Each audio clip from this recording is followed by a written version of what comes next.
तो दोस्तों अब हम आ गए हैं अपनी 6.3 की, और 6.3 में फर्स्ट क्वेश्चन में दे रखा है कि निम्नलिखित संख्याओं का वर्गमूल ज्ञात करने में इकाई अंक की क्या संभावना हो सकती है। इकाई अंक की क्या संभावना हो सकती है। तो पहला क्वेश्चन हमारे पास में दे रखा है जैसे कि 9801। उससे पहले हमें बेसिक समझ लेते हैं कि मान लो जैसे कि हमारे पास में इस क्वेश्चन का इकाई अंक देख ले, इकाई अंक देखना है हमको 1, तो इसकी क्या क्या संभावना हो सकती है, एक की क्या क्या संभावना हो सकती है। देखिए एक हमारा इसमें भी है, ठीक है, एक हमारा इसमें भी है, तो एक की क्या क्या संभावना हो सकती है। तो यहाँ लिखना है 9801 की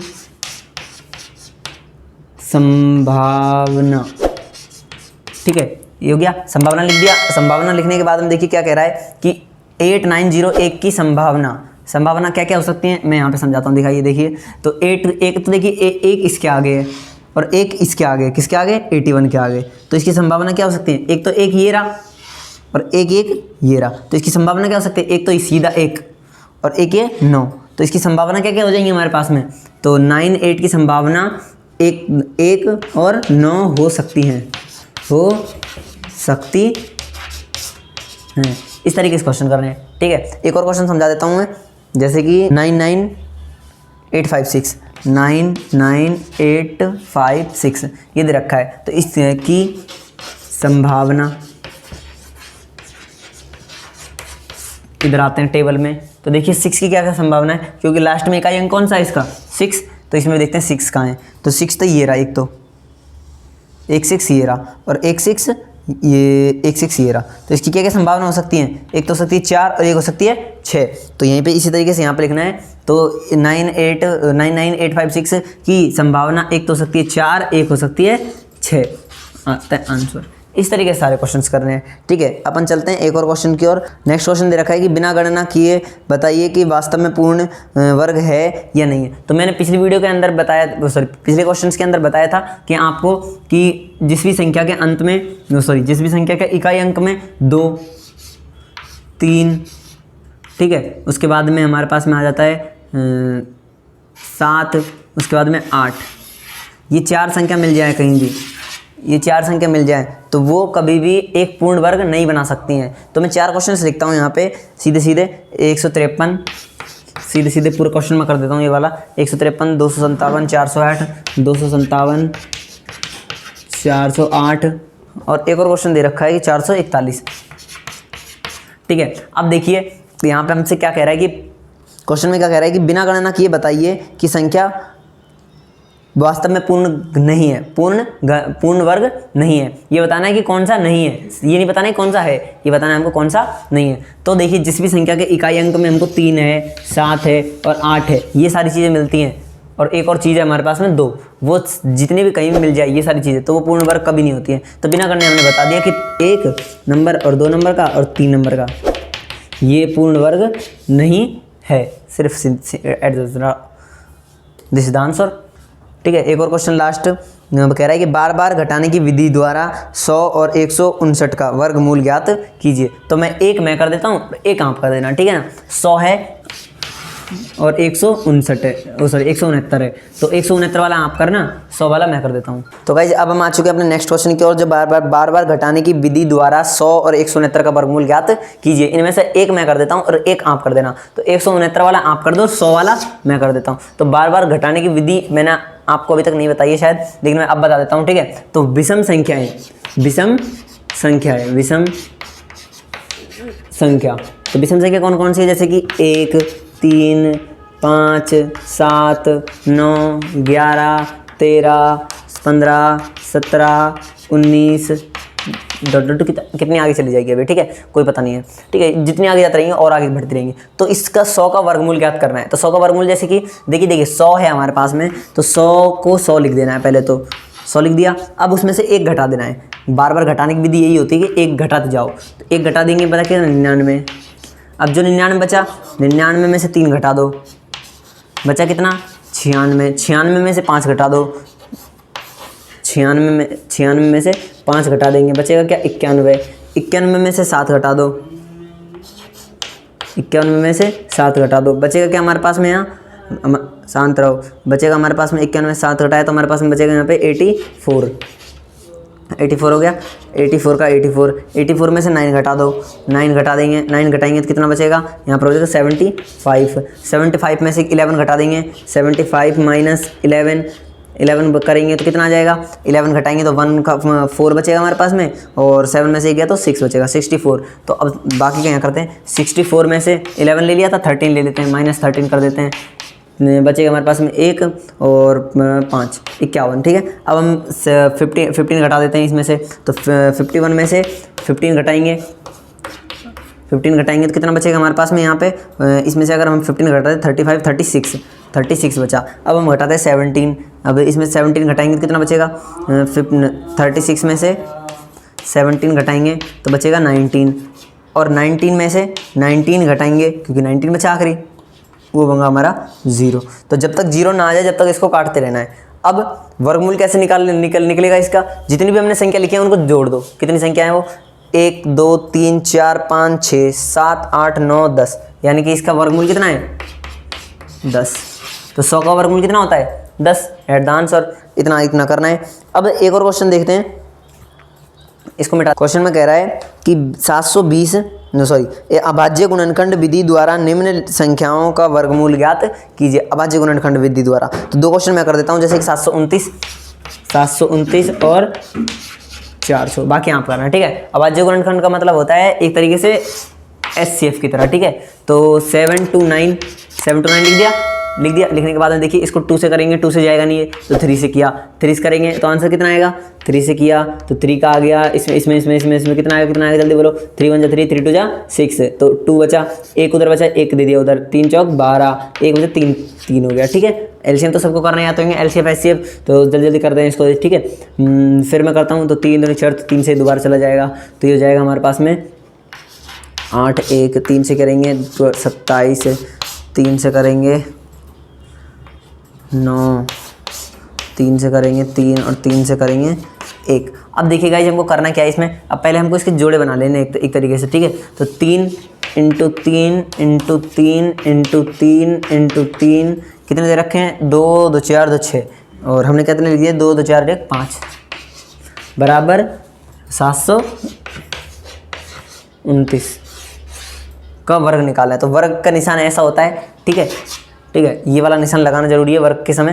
तो अब देखिए इनमें से 2 के जोड़े निकालें, क्योंकि वर्ग का मतलब होता है 2 लगाते हैं ना ऊपर, तो 2 के जोड़े बना लेते हैं। तो एक ही हो गया, एक ही हो गया। तो इनमें से एक संख्या नीचे लिख दी, तो इन दोनों में से कोई एक संख्या नीचे लिख दी, इन दोनों में से कोई एक संख्या नीचे लिख देनी है, और इन दोनों में से कोई एक संख्या नीचे लिख दिया, तो बीच में गुणा का निशान लगा देना है। तो कितना हो जाएगा, 3 3 9 9 27। तो 27 का वर्ग क्या है 729। इस तरीके से करने होते हैं। 27 का वर्ग बराबर 729, दैट्स द आंसर।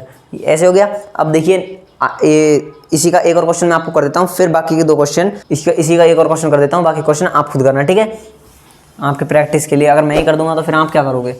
ठीक है, और नहीं आते तो कमेंट में जरूर लिख देना, मैं आपके सारे क्वेश्चन के दोबारा वापिस समझा दूंगा। ठीक है, जो भी क्वेश्चन नहीं आता है।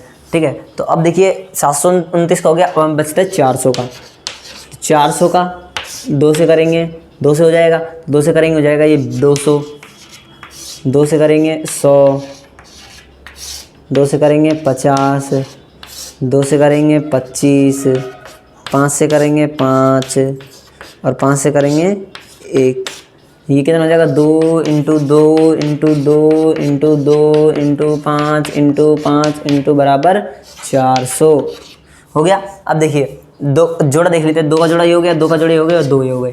इन दोनों में से 1 उठा लिया, गुना था, 1 उठा लिया, 2 लिख दिया, 1 उठा लिया, 5 लिख दिया, 5 दूनी 10 दूनी 20। ये आ गया हमारा 20 वर्गमूल आ गया इसका आंसर। ठीक है, अब देखिए नेक्स्ट क्वेश्चन में क्या कह रहा है कि निम्न संख्याओं में प्रत्येक के लिए वह छोटी पूर्ण संख्या ज्ञात कीजिए जिसमें एक संख्या को गुणा करने पर एक पूर्ण वर्ग प्राप्त बन जाए। इस पूर्ण वर्ग की संख्या का वर्गमूल ज्ञात कीजिए। अरे हमको तो इससे लेना देना नहीं है। ठीक है, हमको इससे लेना देना ही नहीं है। क्या कर रहा है, हम तो कॉन्सेप्ट से करेंगे काम। सबसे छोटी संख्या से गुणा करने पर वो उसका पूर्ण घन बनाइए, और उनमें एक उनका पूर्ण वर्गमूल ज्ञात भी कीजिए। ठीक है, तो फिर पहले क्या करते हैं, क्वेश्चन दे रखा है जैसे 252, तो 252 दे रखा है, 252 लिख दिया यहाँ पे 252। पहले इनका क्या करते हैं, अभाज्य गुणनखंड, तो अभाज्य गुणनखंड किया तो 252 का मैं इसी को कर देते हैं ना, 252 को 252 लिख दिया। ये पूर्णघन नहीं है एक तरीके से, अभी पूर्णघन नहीं है, तो देखिए 2 को 2 से करेंगे 1, 56 को करेंगे 26, 52 करेंगे 26, 2 से करेंगे 6, 4, 2 से करेंगे 64 का हो जाएगा 32, 2 से करेंगे 252 है ना, 252 किससे कट जाएगा, 2 से कट गया, 2 से काटा कितना आ गया 1, फिर काटेंगे 5 से 2, फिर काटेंगे कितना आ जाएगा 6, फिर 2 से काटेंगे इतना आ जाएगा हमारे पास में 6 और 3, फिर अब किससे कटेगा ये, अब ये कट सकता है हमारा 3 से, 3 से काटेंगे कितना बचेगा 3 3 3 3 3 2 और 1। ठीक है, फिर 3 से काटेंगे 7 और फिर 7 से काटेंगे 1। ठीक है, ये आ गया हमारे पास में। अब देखिए कि इसको, अब हमारे पास में देखिए 2 का जोड़ा ये बन गया, इन 2 का बन गया, इसका बन गया, लेकिन हमारे पास 7 का नहीं है। तो 7 का बनाने के लिए क्या करना पड़ेगा कि हम अब यहाँ पर क्वेश्चन में लिखते हैं, यहाँ पे 2 × 2 × 3 × 3 × 7 ये हमारे पास है। ठीक है, अब पूर्ण घन बनाने के लिए, पूर्ण वर्ग बनाने के लिए 7 का गुना करना पड़ेगा, 7 का गुना करना पड़ेगा। ठीक है, तो अब हम इसको लिखेंगे किस तरीके से, 252 × 7, क्योंकि 7 इसमें भी गुना होगा और 7 उसमें भी गुना होगा, तो 2 × 2 × 3 × 3 × 7 × 7 हो गया। तो आंसर तो आ गया हमारा, एक तो आ गया, इसको किससे गुना करना पड़ेगा 7 से। अब इसका वर्ग भी निकाल देते हैं, तो 2 का इन दोनों का जोड़ा निकाल लेते हैं 2, इन दोनों का निकाल लेते हैं 3 और इनका निकाल लेते हैं 7, 7 से 21 दूनी 42। तो इनका जो आंसर आ गया, जो वर्ग आ गया, इसको गुना करने पे, इसको इससे गुना करूंगा तो जितना भी आंसर आएगा उसका वर्ग कितना होगा 42 होगा। ठीक है, तो ये आ गया हमारा, ये भी आंसर हो गया। अब एक और क्वेश्चन बता देता हूँ, फिर अपन इसके नेक्स्ट क्वेश्चन की ओर चलेंगे। ठीक है, 180 वाला और बता देता हूँ। 180 नंबर का देखते हैं, 180 का देखते हैं। 180 का अभाज्य गुणनखंड करने पहले, तो अभाज्य गुणनखंड कर लेते हैं। 2 से करेंगे 90, 2 से करेंगे 45, 3 से करेंगे 15, 3 से करेंगे 5 और 5 से करेंगे 1। तो देखिए गलती कहाँ हो रही है हमारी, 2 का इसका जोड़ा बन रहा है, इसका जोड़ा बन रहा है, लेकिन ये जोड़ा नहीं बन रहा। तो यहाँ पर लिखना है कि पूर्ण संख्या 180 में 5 का गुना करने पर, तो 5 का गुना कर देंगे तो आंसर आ जाएगा 2 × 2 × 3 × 3 × 5।